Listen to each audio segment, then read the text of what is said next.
आज की कहानी समुद्र के बीच फंसे 3 जाबाज सैनिकों की है, जिन्हें वॉर के दौरान अपने प्लेन में फ्यूल खत्म होने के कारण बीच समुद्र में ही लैंडिंग करनी पड़ती है। इन्हें लगता था कि इनकी आर्मी इन्हें जल्द ही यहाँ से निकाल लेगी, लेकिन कुछ कारणवश ऐसा नहीं हो पाता और यह समुद्र में फंसे रह जाते हैं। वे लोग 34 दिनों तक समुद्र में फंसे रहते हैं और इनकी हालत मौत से भी बदतर हो जाती है, क्योंकि आखिर में यह लोग इस समुद्र से जिंदा बचकर वापस निकल पाएंगे या नहीं। आइए जानते हैं आज की इस स्टोरी में। आगे बढ़ने से पहले वीडियो को कर दीजिए लाइक और चैनल को कीजिए सब्सक्राइब। इस वीडियो का लाइक एम रखते 500 तो फटाफट से लाइक कर दो। कहानी की शुरुआत 1942 के पर्ल हार्बर शहर से होती है, जब जापान ने अमेरिका पर अटैक कर दिया था। इसीलिए अब अमेरिका भी वर्ल्ड वॉर में शामिल हो गया था और वह किसी भी हालत में जापान से बदला लेना चाहता था। इसलिए अमेरिकन आर्मी के कई सारे फाइटर, जेट नेवी और एयरक्राफ्ट जापान के समुद्र में रहे नेवी और पनडुब्बियों को नष्ट करने के लिए उड़ान भर रहे थे। तभी हम एक एयरक्राफ्ट को देखते हैं जिसमें 3 लोग होते हैं, पायलट हेरोल्ड, टोनी और रेडियो मैन जीन। बाकी सभी की तरह ये प्लेन भी जापान पर अटैक करने के लिए जा रहा था और जब यह लोग अपना काम खत्म करके वापस आ रहे थे, तभी इनका प्लेन एक बहुत बड़े तूफान में फंस जाता है, जिस वजह से यह अपना रास्ता भटक जाते हैं और दूसरी तरफ चल देते हैं। काफी देर हवा में घूमने के बाद भी इन्हें सही रास्ता नहीं मिलता और इनका फ्यूल भी अब खत्म होने वाला था। जिन रेडियो से कांटेक्ट करने की काफी कोशिश करता है, लेकिन इतनी ऊंचाई पर सिग्नल सही से नहीं आ रहे थे, तो यह लोग रेडियो को बार बार ऑन ऑफ कर रहे थे ताकि उसमें सिग्नल आए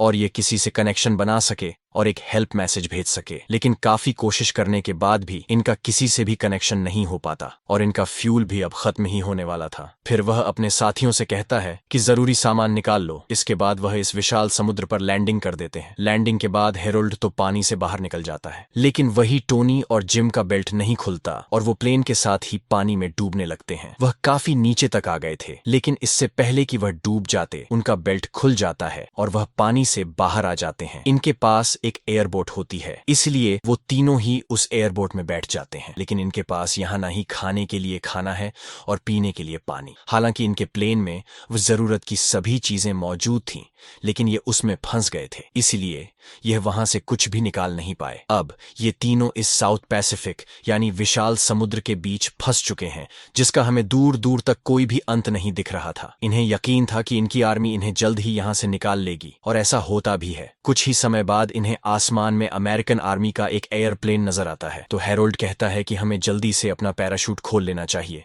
ताकि यह हमें देख सके, क्योंकि यह बोट बहुत ही छोटी थी तो ये इतनी ऊंचाई से नहीं दिखेगी। तभी इन्हें पता चलता है कि इनका पैराशूट प्लेन के साथ ही पानी में डूब गया है और ना ही इनके पास फ्लेयर गन थी जिसे चलाकर ये लोग इशारा दे सके। तो ये अपनी जैकेट उतारकर उसे हवा में लहराने लगते हैं ताकि वो लोग इन्हें देख सके, लेकिन इसका कोई फायदा नहीं होता क्योंकि वो प्लेन काफी दूर था, इसलिए वह इन्हें बिना देखे ही यहाँ से चले जाते हैं। रोड कहता है कि यह एयरक्राफ्ट असल में हमें ही ढूंढने आया था और यह हमारे पास आखिरी मौका था। टोनी कहता है कि तुम सही कह रहे हो, क्योंकि वो लोग बार बार एक ही जगह पर ढूंढने वापस नहीं आएंगे, यानी अब इन्हें खुद से ही किसी तरह से यहाँ से बाहर निकलना होगा। लेकिन यह तीनों ही जानते थे कि यह यहाँ फंस चुके हैं और यहाँ से निकलना इतना भी आसान नहीं है, और अगर ऐसे में जापानीज आर्मी ने देख लिया तो वो इन्हें पकड़ लेंगे। फिर हेरोल्ड सबसे कहता है कि अपने जूते निकाल लो, क्योंकि यह सफर बहुत लंबा होने वाला है। लेकिन इनकी एयरबोट बहुत छोटी होने के कारण अब उसमें कोई भी सामान रखने की जगह नहीं बची थी, तो हेरोल्ड कहता है कि हमें अपने जूते फेंकने होंगे। जिसके बाद टोनी और जिन अपने जूते पानी में फेंक देते हैं, लेकिन हेरोल्ड अपने जूते नहीं फेंकता। तो यह देखकर टोनी कहता है कि आपने अपने जूते क्यों नहीं फेंके?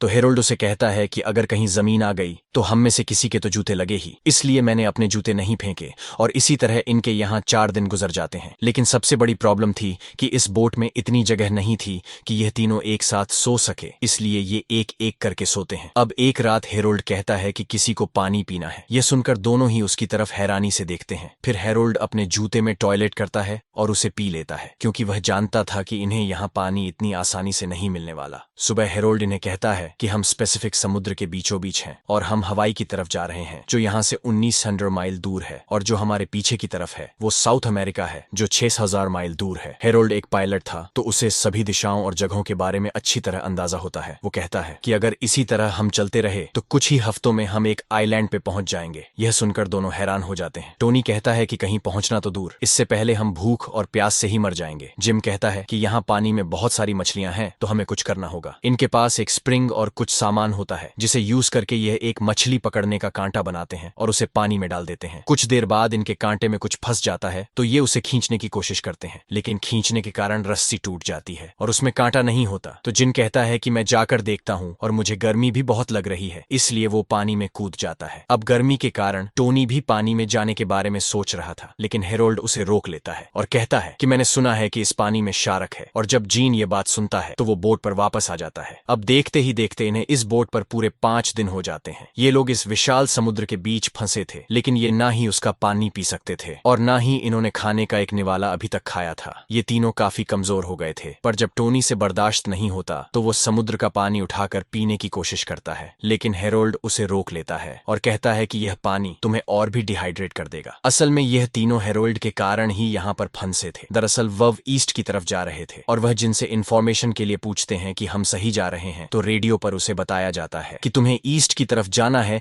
लेकिन हेरोल्ड सीधा ही चलता रहता है और यह अपना रास्ता भटक जाते हैं और फ्यूल खत्म होने के कारण ये लोग अब समुद्र में फंस गए हैं। अब अचानक हेरोल्ड को याद आता है कि उसके जेब में एक पेंसिल है, जिसे देखकर वह बहुत खुश हो जाता है। वह कहता है कि हम इस पेंसिल से एक मैप बनाएंगे ताकि हमें अंदाजा हो सके कि हम कहां पर है। उसके बाद वह अपने एयरबोट पर एक मैप बनाना शुरू कर देते हैं और जब मैप तैयार हो जाता है तो उसे देखकर इन्हें पता चलता है कि हमें अपने बोट को लहरों के साथ बहने से रोकना होगा। वह अपने लाइफ जैकेट और कुछ सामान का उपयोग करके एक लंगर बनाते हैं, जिससे उनकी बोट एक जगह पर रुक जाएगी और जब हवा अपनी रुख बदलेगी तो यह लंगर को बाहर निकाल लेंगे ताकि जिस तरफ ये जाना चाहते हैं वहां जा सके। फिर ये उस लंगर को पानी में डाल देते हैं और ईश्वर को प्रे करने लगते हैं। जिम कहता है कि हमने जिंदगी में कोई भी काम अच्छे नहीं किए, लेकिन फिलहाल हमें आपकी मदद की जरूरत है। वही हेरोल्ड ईश्वर से मांगता है कि इस समय जितने भी लोग उनके की तरह समुद्र में फंसे हुए हैं उनकी मदद करना। और टोनी कहता है कि जैसे इन दोनों ने कहा सही, लेकिन फिलहाल हमें सबसे ज्यादा जरूरत पानी की है, तो प्लीज यहाँ पर बारिश करवाइए। लेकिन यहाँ बारिश नहीं होती तो टोनी निराश हो जाता है। फिर जब रात में ये सभी सो रहे होते हैं तभी बारिश होना शुरू हो जाती है और कई दिनों बाद इन्होंने पानी पिया था, जिससे इन्हें काफी राहत मिलती है क्योंकि इनकी पूरी बॉडी डिहाइड्रेट हो गई थी। अगले दिन हम देखते हैं कि जीन कई दिनों से मछली पकड़ने की कोशिश कर रहा था, लेकिन अभी तक उसने एक भी मछली नहीं पकड़ी थी। उसे देखकर हेरोल्ड कहता है कि मैंने आज तक तुम्हारे जैसा पेशेंस रखने वाला फिशरमैन नहीं देखा है। तो जीन उसे कहता है कि जहां से वह आया है वहां एक बहुत फेमस कहावत है, you don't catch then you don't eat. लेकिन अब जीन भी धीरे धीरे खुद से ही हार मान रहा था। वो अपने जेब से एक चाकू निकालता है, तो यह देखकर हेरोल्ड उसे कहता है कि मैंने तुम्हें कितनी बार कहा है कि इसे हमेशा अपनी जेब में रखना, क्योंकि हमारे पास यही एक चीज है जो हमारी नाव में छेद कर सकती है। लेकिन वह उसकी बात नहीं मानता और पानी में मछलियों का इंतजार करने लगता है और जब उसे मछली नजर आती है तो वह उस पर चाकू से वार करता है। तभी उसे एहसास होता है कि शायद उसने बोट पर चाकू मार दिया है। तो हेरोल्ड उसे कहता है कि चाकू को निकालना मत, क्योंकि अगर चाकू निकाला तो बोट में पानी भर जाएगा और यह बोट डूब जाएगी। लेकिन वह देखते हैं कि उसने चाकू बोट पर नहीं बल्कि एक शार्क के बच्चे पर मारा था। वो उसे ऊपर बोट में खींच लेते हैं और उसके बाद वह सभी मिलकर उस शार्क के बच्चे को मार देते हैं और पूरे 1 हफ्ते बाद खाने का पहला निवाला खा रहे थे, जिससे इन्हें ना ही खुशी मिलती है बल्कि इनके शरीर में एनर्जी भी आ जाती है। यहाँ हेरोल्ड कहता है कि वह अब घर जाएगा। उसकी पत्नी उससे काफी नाराज होंगी। वो इन दोनों से कहता है क्या तुम्हारी शादी हुई है या नहीं, जिस पर टोनी कहता है कि मेरी अभी तक शादी नहीं हुई, लेकिन हाँ मेरी एक गर्लफ्रेंड है। वही जीन कहता है कि ना ही उसकी कोई गर्लफ्रेंड है और ना ही उसकी अभी तक शादी हुई है। तो टोनी उसे कहता है कि मेरी बहन बहुत सुंदर है, तुम यहाँ से निकलने के बाद उसे डेट कर लेना। ये लोग यहाँ बातें कर ही रहे होते हैं कि तभी हम देखते हैं कि इनके बोट के चारों तरफ बहुत सारी शार्क आ जाती है। असल में इन्होंने जब उस शार्क के बच्चे को मारा था तो उसके खून की कुछ बूंदें नीचे पानी में गिर गई थी, जिसके स्मेल से आकर्षित होकर ये सभी शार्क यहाँ पर आई हुई थी। लेकिन किस्मत से वह इन्हें कोई नुकसान नहीं पहुंचाती और कुछ देर बाद यहाँ से चली जाती है। और जैसे ही दिन ढलता है यह वापस से कमजोर होना शुरू हो जाते हैं। एक रात जब जीन पानी में हाथ डालकर सो रहा होता है तभी एक शार्क उसके हाथ पर अटैक कर देती है, जिससे उसके हाथ पर जख्म आ जाते हैं। लेकिन यहाँ पर जीन की किस्मत अच्छी होती है कि उसके हाथ को यह ज्यादा नुकसान नहीं हुआ। सुबह जिनको लगता है कि सामने कुछ तो है, शायद कोई आइलैंड है, तो वो टोनी को दिखाता है। लेकिन टोनी कहता है कि सामने कुछ भी नहीं है, क्योंकि अब इतने दिन पानी में रहने के कारण इन्हें अजीब अजीब हेल्यूसिनेशन और वहम होना शुरू हो गए थे। देखते ही देखते इन्हें 15 दिन बीत जाते हैं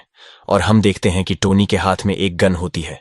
तो जीन उसे कहता है कि गन मुझे दो और बिल्कुल भी आवाज मत करना। तो यहाँ पर उसके बोट में सामने की तरफ एक पंछी बैठा होता है। तो जीन उस पंछी पर गोली चला देता है, लेकिन वह पंछी पानी में गिर जाता है, जिससे यहाँ पर हेरोल्ड की नींद खुल जाती है। और जब वह देखता है कि पंछी पानी में गिरा है तो वह जल्दी से बिना सोचे पानी में कूद जाता है और उस पंछी तक पहुंच जाता है। लेकिन जब वो उसे लेकर वापस आ रहा होता है तो उसके पीछे एक शार्क पड़ जाती है, लेकिन इससे पहले कि वो उस पर अटैक करती वो नाव पर चढ़ जाता है और वह शार्क बोट के नीचे से होते हुए गुजर जाती है और इस तरह हेरोल्ड बच जाता है और इन्हें खाना भी मिल जाता है। अब 15 दिन बाद इन्हें वापस से खाना मिला था, लेकिन इतने समय से एक ही जगह पर रहने के कारण इनके दिमाग में भी अब असर होना शुरू हो गया था। इन्हें अजीब अजीब सपने आ रहे थे और देखते ही देखते यहाँ पर समय बीतता जा रहा था और इन्हें पूरे 20 दिन हो जाते हैं। और जब सुबह हेरोल्ड उठता है तो वह देखता है कि ड्यूटी पर कोई भी नहीं था और वह सभी के सभी सो रहे थे, यानी कोई भी हवा की दिशा नहीं देख रहा था, जिससे वह गुस्सा हो जाता है और कहता है कि मैंने तुम्हें ऑनर्डर दिया था लेकिन तुमने मेरे ऑनर्डर नहीं माने। जीन कहता है कि यहाँ पर देखने के लिए कुछ भी नहीं है और वैसे भी हमें अब तक तो तुम्हारे आइलैंड तक पहुंच जाना चाहिए था। कहाँ है तुम्हारा आइलैंड? तो हेरोल्ड उसे कहता है कि उस मैप के एक रफ कॉपी मेरे दिमाग में भी है। तो ये सुनकर दोनों हैरान हो जाते हैं। वो कहते हैं कि रफ कॉपी, यानी हेरोल्ड अभी भी श्योर नहीं था कि वो कहाँ पर है। तो जीन गुस्सा हो जाता है और कहता है कि तुम्हारे ही वजह से हमें इस समुद्र में लैंड करना पड़ा, क्योंकि तुम्हें पता ही नहीं चला कि हमारे शिप कहाँ पर है और तुम हमें हमारे शिप से बहुत दूर ले आए, जिससे हम आउट ऑफ रेंज हो गए और उनसे हमारी बात नहीं हो पाई। और हेरोल्ड भी इस बात को एक्सेप्ट करता है कि जब वो ऊपर हवा में होते हैं तो उसे नींद आ गई थी और वह कुछ सेकंड के लिए सो गया था और जब उसकी आंख खुली तो वह बहुत दूर आ गए थे। इन्हें नहीं पता था कि ये कहाँ पर है और फ्यूल खत्म होने के कारण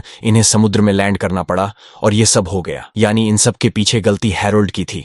हेरोल्ड को इस बात के लिए काफी पछतावा होता है और वो इन दोनों से माफी भी मांगता है। उसके आंख में यहाँ पर आंसू होते हैं, लेकिन अब ये कुछ नहीं कर सकते थे। जिन उस मैप को उठाता है और कहता है कि अब यही मैप हमें घर वापस ले जाएगा। तभी हेरोल्ड को एक आइडिया आता है और वो अपने शू को काटकर उसके 2 चप्पू बना लेता है ताकि जिस दिशा की तरफ ये जाना चाहते हैं वहां जा सके। और टोनी कहता है कि जो कोई भी सबसे पहले आइलैंड देखेगा उसे बाकी के 2 लोग डिनर कराएंगे, वो भी उसकी मनपसंद जगह पर। लेकिन यह मंजिल इतनी आसान नहीं होने वाली थी। इन्हें कुछ दिन और गुजर जाते हैं और इन्हें समुद्र में फंसे हुए 30 दिन हो गए थे और अब बोलने की भी हिम्मत इनमें नहीं बची थी, क्योंकि यह भूखे थे और प्यासे थे और ना ही इनमें कोई मोटिवेशन था। उसी रात एक बार फिर से बारिश होती है जिसमें इन्हें वापस से पानी मिलता है, लेकिन यह देखते हैं कि एक बहुत बड़ा तूफान इनकी तरफ आ रहा है और ये उस तूफान में फंस जाते हैं। इनकी बोट भी पानी में पूरी तरह पलट जाती है और टोनी, जिसे कि तैरना नहीं आता, वह भी कहीं घूम हो जाता है, लेकिन यह देखते ही कि वह बोट के दूसरी तरफ होता है। फिर ये लोग उस बोट को जैसे तैसे करके सीधा करते हैं और एक एक करके वापस इस बोट में चढ़ जाते हैं और इसी तरह से ये तूफान भरी भयानक रात गुजर जाती है। अगली सुबह हमें दिखाया जाता है कि ये तीनों ही पूरी तरह थक चुके हैं। इन्होंने भी अब मन बना लिया था कि ये लोग नहीं बचने वाले। ये तीनों जिंदा लाशों की तरह इस बोट पर पड़े थे। हेरोल्ड अपनी पत्नी को याद करके रो रहा था। वही जिनको टोनी की बहन समुद्र में बैठी हुई नजर आती है, वह वैसे ही होती है जिसके बारे में टोनी ने उसे बताया था। असल में यह उसका वहम था। वो टोनी से कहता है कि मुझे तुम्हारी बहन दिख रही है और वह बहुत सुंदर है, मुझे उससे प्यार हो गया है। टोनी भी कहता है कि तुम अच्छे कपल बनोगे। ये सब सुनकर हेरोल्ड बहुत दुखी हो जाता है और कहता है कि मुझे पता नहीं था कि सब कुछ इस तरह होगा, मुझे माफ कर देना। तभी टोनी काफी मुश्किल से कहता है कि हम इतनी दूर आकर इस तरह से हार नहीं मान सकते। उसके बाद वह चप्पू चलाना शुरू कर देता है, जिसे देखकर बाकी दोनों भी मोटिवेट हो जाते हैं। और अब 24वें दिन ये लोग किसी लाश की तरह पड़े थे इनके अंदर। अब बात करने की भी हिम्मत नहीं है। इसी हालत में टोनी कहता है कि मैंने एक सपना देखा जिसमें मैंने हरा भरा खेत देखा। तो हेरोल्ड उसे कहता है कि यह सपना तुम्हें 2-3 बार देख चुका हूँ। और इसके बाद वो थोड़ा समुद्र का पानी उठाकर पीना शुरू कर देता है। दरअसल यहाँ अब उसने भी हार मान ली थी कि वो अब नहीं बच पाएगा। जीन उसे कहता है कि मुझे सामने कुछ दिख रहा है। तभी वो उठकर देखते हैं तो सामने एक आइलैंड होता है, जिसे देखकर इनके अंदर एक खुशी और एनर्जी आ जाती है, क्योंकि पूरे 34 दिनों के बाद ये इस छोटे से आइलैंड को ढूंढ पाए थे। फिर ये अपने हाथों से जोर जोर से नाव को चलाना शुरू कर देते हैं और कुछ ही समय के बाद ये समुद्र के किनारे पहुंच जाते हैं। पूरे 34 दिनों के बाद इन्होंने जमीन को छुआ था तो इन्हें काफी सुकून मिलता है। यहीं बीच पर 2 झुपड़ी भी होते हैं और अब ये तीनों उसकी तरफ बढ़ने लगते हैं। और इस तरह से इस मुश्किल सफर को पूरा करके पूरे 34 दिन बाद ये लोग 20 फरवरी 1942 में उगापुगा नाम के इस छोटे से आइलैंड पे पहुंच जाते हैं। इन तीनों की ही जान अब बच गई थी, क्योंकि इन्होंने मुश्किल से भी मुश्किल समय में हार नहीं मानी और हर मुश्किल का डटकर सामना किया। कहानी के अंत में हमें बताया जाता है कि इन लोगों ने इस सफर के दौरान 1000 माइल से भी ज्यादा का सफर तय किया और हेरोल्ड को नेवी की तरफ से अवार्ड दिया गया, क्योंकि उसने मुश्किल से भी मुश्किल समय में अपनी टीम को बहुत अच्छी तरह गाइड किया था। लेकिन इस घटना के बाद से उसने रिटायरमेंट ले ली। वहीं टोनी ठीक होने के बाद नेवी में ही अपने करियर को कंटिन्यू करता है और Jim as a radio man war में काम करने लगा। और जिन्हें 1986 में टोनी की बहन फैंसी से शादी कर ली। ये कहानी कहानी एक सच्ची घटना पर आधारित है और कहानी के अंत में हमें इनकी एक रियल तस्वीर भी दिखाई जाती है। और इसी के साथ ये कहानी यहाँ द एंड हो जाती है। वीडियो को एक लाइक जरूर करें।